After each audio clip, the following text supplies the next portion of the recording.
আসসালামু আলাইকুম। একদিকে ডিম সেদ্ধ করতে দিয়ে টুকরো টুকরো চিকেনকে আমি হালকা মশলা দিয়ে বানিয়ে নিয়েছি।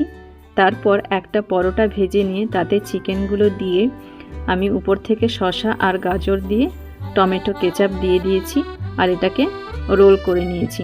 এখানে আমি বেকিং পেপার দিয়ে রোল করেছি আর এটাকে আমি উপর থেকেও ঢেকে দিয়েছি যেন খাবারটা অনেকক্ষণ ফ্রেশ থাকে।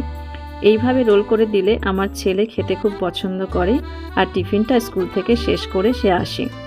এখানে কেটে নেওয়া আপেলকে দিয়ে দিয়েছি আর দিয়ে দিয়েছি একটা গোটা কলা। ছেলেকে স্কুলে পাঠিয়ে আমার আর আমার হাজব্যান্ডের জন্য ব্রেকফাস্ট বানিয়ে নিয়েছি। এখানে ডিম কেটে নিয়ে আমি ব্রেডের উপরে পরপর সব সুন্দর করে সাজিয়ে দিয়েছি আর দিয়ে দিয়েছি বেঁচে যাওয়া চিকেনের টুকরোগুলো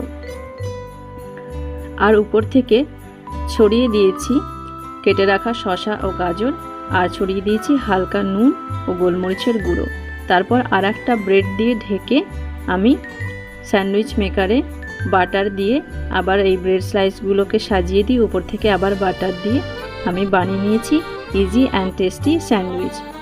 আমার ভিডিও আপনাদের কেমন লাগছে তা অবশ্যই কমেন্ট করে জানাবেন, লাইক করবেন আর আমার চ্যানেলটিকে সাবস্ক্রাইব করবেন। দেখা হচ্ছে পরের ভিডিওতে। সবাই ভালো থাকবেন, সুস্থ থাকবেন।